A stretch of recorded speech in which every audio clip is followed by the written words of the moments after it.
11th English medium की जो class है उसमें कंटिन्यू टॉपिक चल रहा था अपना बेसिक फिजिक्स के बारे में स्टडी कर रहे थे। ठीक है, बेसिक फिजिक्स।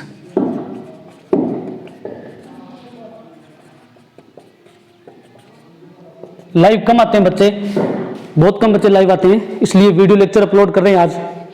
बेसिक फिजिक्स है, उसमें आपको जो डिस्प्लेसमेंट है, वेलोसिटी है, स्पीड है, ठीक है, और डिस्टेंस है, उसका कॉन्सेप्ट क्लियर हो गया था अपना। ठीक है, अब ओम्स लॉ की बात चल रही थी, इलेक्ट्रिक करंट की बात कर रहे थे कि इलेक्ट्रिक करंट, उसके बारे में डिस्कस कर अपन ने कल कर लिया था। ठीक है, अब इसके बाद में आज का टॉपिक अपना ओम्स लॉ था, ओम्स लॉ।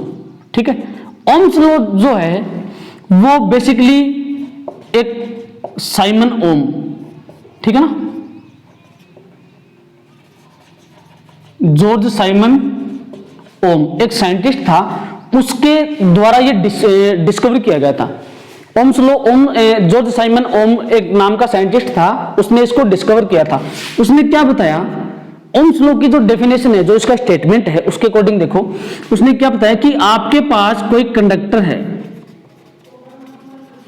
ठीक है, नॉर्मल डिस्कस करते हैं इसके ऊपर। कोई कंडक्टर है, कंडक्टर मीन्स जिसमें फ्री इलेक्ट्रॉन हो, उसको कंडक्टर बोलते हैं। तो कोई कंडक्टर है, उस कंडक्टर में, ध्यान से समझना, उस कंडक्टर की फिजिकल प्रॉपर्टीज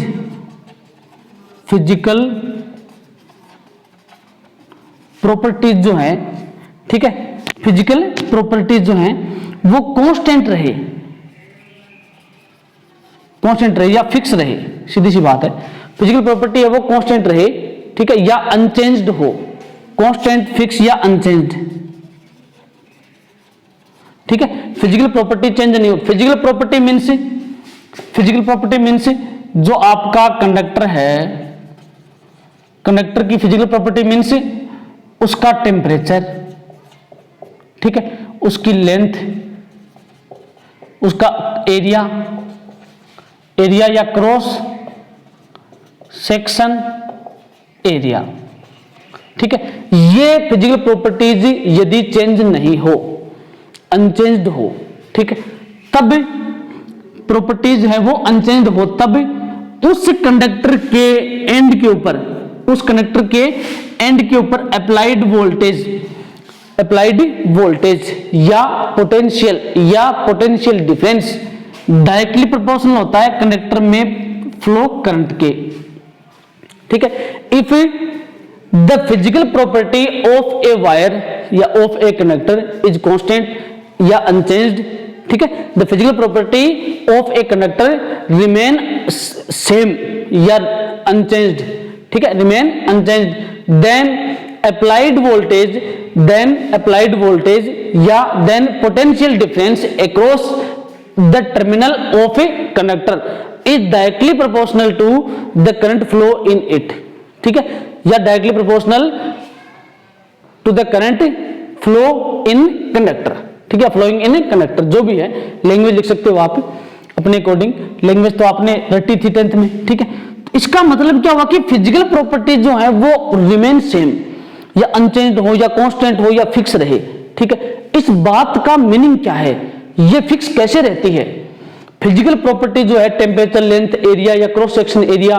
पहली बात तो आपको यही नहीं पता होगा कि क्रॉस सेक्शन एरिया क्या होता है। ठीक है, तो पहले इन फिजिकल प्रॉपर्टीज के ऊपर ही डिस्कस कर लेते हैं कि फिजिकल प्रॉपर्टीज हैं वो अनचेंज्ड कैसे हुई। ठीक है, रट लेते हैं, कई रट के इसको लिख दिया, चलो ठीक है रट लिया, लेकिन इसकी मीनिंग क्या है इसका? ठीक है, फिजिकल प्रॉपर्टी मीन्स इसका जो टेम्परेचर बताया गया है यहाँ पे, टेम्परेचर, वायर का टेम्परेचर या कंडक्टर का टेम्परेचर, उसके बाद में टेम्परेचर के बाद में इसका cross section area, cross section area. ठीक है, और क्या था इसमें, टेम्परेचर, एक इसकी लेंथ, वायर की लेंथ, ये रिमेन सेम। ठीक है, रिमेन सेम। तो कहने का मतलब क्या है कि जब किसी वायर में या किसी कंडक्टर में करंट फ्लो होता है, करंट जो है वो फ्लो होता है, ठीक है, करंट फ्लो होता है तो टेम्परेचर, क्रॉस सेक्शन एरिया और लेंथ ये चेंज नहीं होनी चाहिए। यदि ये तीनों चेंज हो गई तो ओम जी का लॉ वर्क नहीं करेगा, ओम्स लॉ वर्क नहीं करेगा। कहने का मतलब है कि एक वायर ले लिया, वायर लेके उसको बैटरी से जोड़ के छोड़ दिया और आप उसको बैटरी से कनेक्ट करके भूल गए, पूरा वायर जल गया, मतलब उसके इलेक्ट्रॉन जल गए, ओम्स लॉ फेल, वहां पर ओम्स लॉ वर्क नहीं करता। तो आपके पास जो कंडक्टर है वो कंडक्टर भी ऐसा होना चाहिए, वो कंडक्टर है वो ऐसा होना चाहिए जो इन तीनों कंडीशन को सेटिस्फाई करे, कि उसका क्रॉस सेक्शन एरिया, उसका टेम्परेचर, उसकी लेंथ चेंज नहीं हो किसी भी सिचुएशन में, चाहे उसमें कितना भी करंट फ्लो करे। ठीक है, जैसे कई बार घर में बोलते हैं लोग कि भाई ये वायर पतला है, ठीक है, इस वायर को काम में मत लो, ये वायर तो पतला है, ये वायर जल जाएगा, बोलते हैं ना कई बार कि ये वायर काम करनी है, मोटा वायर लेके आ। क्यों? क्योंकि वहां पर ओम्स लॉ वर्क नहीं करता। इसलिए ये सब बातें हैं इसमें दी हुई मिलती हैं आपको। ठीक है, कि फिजिकल प्रॉपर्टी है। अब क्रॉस सेक्शन एरिया की बात करते हैं कि ये आपका एक सपोज करो सिलेंड्रिकल वायर है, वायर लगभग सिलेंड्रिकल ही होते हैं, ठीक है, हाँ सिलेंड्रिकल वायर है, इसका ये जो एरिया है क्रॉस एरिया साइड का, ये एरिया होता है cross section area, section area. ठीक है, समझे बात? क्रॉस सेक्शन एरिया, ये इसको बोलते हैं क्रॉस सेक्शन एरिया। इस साइड का ये हो जाएगा क्रॉस सेक्शन एरिया। ठीक है, ये होता है इसका सिलेंड्रिकल एरिया या सिलेंड्रिकल शेप। समझ आई बात? तो ओम्स लॉ तब वर्क करता है जब ये कंडीशन सेटिस्फाई हो। अगर आपका वायर जल गया वो ओम्स लॉ नहीं है, वहां पर ओम्स लॉ वर्क नहीं करता। ठीक है, तो टेम्परेचर, वायर गर्म नहीं होना चाहिए, वायर गर्म नहीं होना चाहिए। क्रॉस सेक्शन एरिया, वायर पतला नहीं होना चाहिए, मोटा है तो मोटा ही हो, पतला है तो पतला ही हो, उसका क्रॉस सेक्शन एरिया इंक्रीज या डिक्रीज नहीं होना चाहिए। लेंथ मीन्स उसकी जो लेंथ कितनी है वायर की, वो लेंथ कम या ज्यादा नहीं होनी चाहिए। यदि आपने उसको मतलब सपोज करो आपने उसको क्या किया, कनेक्ट कर दिया, कनेक्ट करके बैटरी से कनेक्ट करके, और आप क्या कर रहे हो उसको मतलब भूल गए, उसकी लेंथ है वो इंक्रीज हो गई या डिक्रीज हो गई किसी भी सिचुएशन में, तो इस सिचुएशन में Ohm's law does not obey. ठीक है, ओम्स लॉ जो अपना रूल है वो नहीं सेटिस्फाई करता। ठीक है, ये हो गया। अब इसके बाद में जो आपका पोटेंशियल है या पोटेंशियल डिफरेंस है, ठीक है, पोटेंशियल डिफरेंस है, पोटेंशियल डिफरेंस या पोटेंशियल है। ठीक है, ये वर्ड आए कहां से, क्या मीनिंग होता है इनका, रट लिया, किसी चार्ज को इन्फिनिटी से लेके आते हैं, ठीक है, या किसी चार्ज को इन्फिनिटी पे भेजते हैं, या दो पॉइंट्स है उनके बीच में चार्ज को लेके जाते हैं, वो पोटेंशियल डिफरेंस होता है, वो इलेक्ट्रिक पोटेंशियल होता है। इनमें डिफरेंस क्या होता है, ठीक है, नहीं पता सर, बताएंगे आपको। ठीक है, सिमिलरली ओम्स लॉ एक बार पूरा कर लेते हैं। V directly proportional to I और V इक्वल टू RI। ये R क्या था, आपका रेजिस्टेंस था। रेजिस्टेंस क्या होता है, जो करंट को रोकता है, करंट को अपोज करता है। ठीक है, करंट को अपोज करता है, करंट को रोकता है। रेजिस्टेंस है ये एक डिवाइस होता है, ठीक है, एक प्रॉपर्टी नहीं होती। रेजिस्टेंस है, resistance is a device not a property. ठीक है, प्रॉपर्टी इसको आप कह सकते हो कि ये किसी कंडक्टर की या किसी इंसुलेटर की या किसी सेमीकंडक्टर की प्रॉपर्टी है कि वो कितना करंट को स्टॉप करता है, कितना करंट को अपोज करता है, कितना करंट को रोक सकता है, वो उसकी प्रॉपर्टी है। तो ओम्स लॉ में R आया, इसलिए R जो है उसकी यूनिट क्या हो गई, ओम। ठीक है ना, R की यूनिट क्या हो गई, ओम। ओम का सिंबल क्या होता है, ये ओम का सिंबल है। ठीक है, तो ये ध्यान रखना। अब यहां पर R की जगह से मैं K ले लूं, R क्या था, एक प्रोपोर्शनलिटी कांस्टेंट। ठीक है, V is equal to RI, मैं लिख दूं V is equal to KI, तो दिक्कत क्या है, V is equal to KI में दिक्कत क्या है, R is a constant, then K is also constant, ठीक है। आर की जगह आप के लिख दो, एक ही बात है, कोई फर्क नहीं पड़ता। लेकिन ये किताब में बना दिया कि रेजिस्टेंस को आर से डिनोट करते हैं, तो आपने आर मान लिया। एक होता है स्मॉल आर, स्मॉल आर भी एक तरीके का रेजिस्टेंस ही होता है, ठीक है, लेकिन इसका नाम होता है इंटरनल रेजिस्टेंस। इंटरनल रेजिस्टेंस ये सेल के अंदर होता है, अपना जो सेल या बैटरी होती है ना उसके अंदर होता है। अच्छा, सेल और बैटरी में भी डिफरेंस होता है, ध्यान रखना। सेल एक होता है बैटरी, सेल और बैटरी में भी डिफरेंस होता है। सेल का कॉम्बिनेशन बैटरी होता है, सेल तो एक सिंगल क्वांटिटी में, और बैटरी है वो सेलों का कॉम्बिनेशन होता है, बहुत सारे सेल मिलके बैटरी जो है, ठीक है ना, उसको कंसिस्ट करते हैं। जैसे ये तो हो गया आपका सेल, ये सेल है, DC direct current DC cell है। ये हो गई आपकी बैटरी, पता ही आपको, प्लस माइनस, ये हो गई आपकी बैटरी, ठीक है, ये हो गई आपकी बैटरी। और ये सिंबल हो गया एसी का, ये हो गया आपकी एसी बैटरी। एसी मतलब एयर कंडीशन नहीं, एसी का मतलब अल्टरनेटिव करंट, ठीक है, अल्टरनेटिव करंट। जो अपने घरों में जो लाइट आती है ना वो अल्टरनेटिव करंट होती है, ठीक है।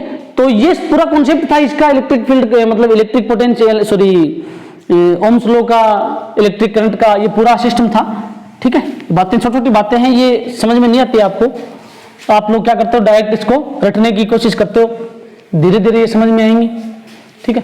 अब बात करते हैं पोटेंशियल और पोटेंशियल डिफरेंस क्या होता है। दोनों में कुछ तो डिफरेंस होगा, तभी दोनों अलग अलग टर्म है, यूनिट दोनों की सेम रहेगी, ठीक है। हाँ, तो एक तो था electric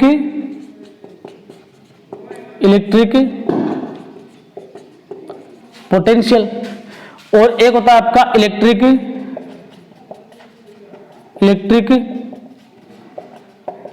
potential difference. Electric potential difference समझो इसको, इस कॉन्सेप्ट को क्लियर करते हैं। आपके पास एक सपोज करो कोई चार्ज है, चार्ज पॉजिटिव और नेगेटिव हो सकता है, कोई भी चार्ज है आपके पास चार्ज, सपोज करो मैंने मान लिया क्यू चार्ज है। मेरे पास एक पॉइंट तो है ए और एक दूसरा पॉइंट है मेरे पास बी। एक पॉइंट हो गया ए, दूसरा पॉइंट हो गया बी। ए से बी की तरफ जब मैं इस चार्ज को लेके आता हूं, क्यू चार्ज को जब मैं ए से बी की ओर लेके आता हूं, तो मेरे को डब्ल्यू वर्क करना पड़ा। सपोज करो डब्ल्यू वर्क मेरे को करना पड़ा, ठीक है। ये डब्ल्यू वर्क जो मैंने किया है यही मेरा पोटेंशियल डिफरेंस होता है, इसी को पोटेंशियल डिफरेंस कहते हैं, ठीक है। क्योंकि एक मतलब सपोज करो आपके पास कोई ऑब्जेक्ट है, उस ऑब्जेक्ट को आप एक पोजीशन से दूसरी पोजीशन के ऊपर आप रखते हो, तो आप वर्क तो करते ही हो। क्या काम किया आपने, कितना वर्क किया आपने, तो आप बताओगे सर मैंने तो ये ऑब्जेक्ट यहां से उठाया और उस पोजीशन के ऊपर मैंने ये ऑब्जेक्ट प्लेस कर दिया, ठीक है। मैं कहूंगा ठीक है बेटा कोई दिक्कत नहीं है, ये आपने जो कर दिया वो सही है, ठीक है। तो कितना वर्क किया वो आपका पोटेंशियल डिफरेंस हो जाएगा, ठीक है। तो पोटेंशियल डिफरेंस में V मानता हूं उसको, V equal to W work किया किसको ले जाने में, क्यों ले जाने में, बस, ठीक है। तो एक पॉइंट से दूसरे पॉइंट के ऊपर किसी चार्ज को ले जाने में कितना वर्क डन होता है, वो वर्क डन क्या कहलाता है, electric potential difference. Electric potential difference, potential difference जो है उसमें आपके पास दोनों पॉइंट जो 2 पॉइंट आप काम में लेते हो, ठीक है, ए एंड बी, वो दोनों आपके पास नोन होने चाहिए, अननोन नहीं होने चाहिए, ठीक है ना। ये नोन पॉइंट होने चाहिए, अननोन पॉइंट से नहीं होने चाहिए, ये इसकी कंडीशन है। तो मेरी बात आपको, हाँ, अब मैं ये मानूं कि जो ए पॉइंट है वो इन्फिनिटी के ऊपर है, सपोज करो पॉइंट ए जो है, ठीक है, वो इन्फिनिटी के ऊपर है, ए पॉइंट इन्फिनिटी के ऊपर चला गया, तब इनके बीच में जो वर्क डन होगा वो क्या कहलाएगा, इलेक्ट्रिक पोटेंशियल, उसको बोलेंगे इलेक्ट्रिक पोटेंशियल, ठीक है। इफ ए एंड बी, ठीक है, if A and B are fixed point then total work done, ठीक है, total work done to taken a charge from one point to another point is called potential difference and point A placed at infinity, ठीक है, या point A को आप infinity पे suppose कर लो, then total work done between them is called potential, electric potential या potential, ठीक है। तो कहने का मतलब क्या हो गया कि मेरे पास एक पॉइंट से दूसरे पॉइंट के ऊपर आने में कितना वर्क डन किया मैंने, वो वर्क डन तो जाएगा आपका पोटेंशियल डिफरेंस, ठीक है। और एक पॉइंट मैंने इन्फिनिटी पे मान लिया कि इन्फिनिटी से ऊपर कोई पॉइंट हो ही नहीं सकता, ठीक है, स्टार्टिंग पॉइंट इन्फिनिटी है, तो इन्फिनिटी से मैं किसी चार्ज को इलेक्ट्रिक फील्ड में लेके आ रहा हूं। इलेक्ट्रिक फील्ड मतलब चार्ज के चारों ओर जो फील्ड होता है उसको इलेक्ट्रिक फील्ड बोलते हैं। जैसे +2 चार्ज है ना, 12th क्लास में आएगा ये, +2 चार्ज के चारों ओर का जो एरिया होता है, इसके अराउंड जो एरिया है, ठीक है, इस सारे एरिया को इलेक्ट्रिक फील्ड ही बोलते हैं, इलेक्ट्रिक फील्ड ही बोलते हैं, इसको ध्यान रखना, इसको इलेक्ट्रिक फील्ड ही कहते हैं, ठीक है। तो ये सारा सिस्टम मतलब इलेक्ट्रिक पोटेंशियल डिफरेंस समझ में आया आपको, ठीक है। हाँ, तो चैप्टर नंबर फर्स्ट जो अपना है, चैप्टर फर्स्ट वो कल से स्टार्ट करेंगे लाइव लेक्चर में, ठीक है। तो सभी स्टूडेंट्स कल लाइव रहे, कोई एब्सेंट नहीं रहे, एब्सेंट रहेगा तो उसकी मर्जी, ठीक है, क्योंकि इसके पीछे रीजन है एब्सेंट रहने के पीछे। अभी नीट IIT की एग्जाम है सितंबर में, आपको पता होगा सभी स्टूडेंट्स को, है ना, नीट IIT की एग्जाम। वो बच्चे भी एब्सेंट थे कोचिंग में, जब कोचिंग्स हैं वो ऑनलाइन क्लासेज लगवा रही थी, तब उन बच्चों ने ध्यान नहीं दिया, मजाक में ले लिया, क्या है क्या नहीं है, ये नहीं है, फर्स्ट ईयर सेकंड ईयर को प्रमोट कर दिया, 11th वाले को 12th में कर दिया, तो इनको भी डॉक्टर बना देगी गवर्नमेंट। मन में होगा आपके क्वेश्चन की, इनको भी गवर्नमेंट डॉक्टर बना देगी, नीट IIT में पास कर देगी इनको, लेकिन नहीं किया ना उन्होंने, है। तो कंपटीशन एग्जाम्स हैं वो तो लगेंगी, 11th का सिलेबस भी उसमें आएगा तो आएगा, जिन बच्चों ने पढ़ लिया उनका तो सिलेक्शन हो जाएगा, और जो बच्चे नहीं पढ़े वो मतलब अपनी किस्मत को कोसेंगे या सरकार को कोसेंगे, और जब सिलेक्शन नहीं होगा तो टीचरों की उसमें कमी निकालेंगे कि हमें तो पढ़ाया ऐसा था, वो टीचर तो था ही ऐसा, उसको कुछ आता नहीं था, ये नाटक चलेगा। तो पढ़ने से आपका नुकसान नहीं होगा, और स्टूडेंट्स है उनको थोड़ा आप मोटिवेट करो, उनको बोलो कि लाइव क्लास आती है या वीडियो लेक्चर आ रहे हैं, कंटिन्यू वीडियो लेक्चर को, लाइव क्लासेज को कंटिन्यू रखें, देख लिया करें, आपका फायदा है, बाद में देखो या पहले देखो, देख लिया करो, ठीक है ना। तो कल से चैप्टर नंबर फर्स्ट में स्टार्ट करूंगा इंग्लिश मीडियम के लिए, ठीक है। तो इंग्लिश मीडियम के बच्चे हैं वो कल ध्यान से रहें, ठीक है स्टूडेंट्स, थैंक यू।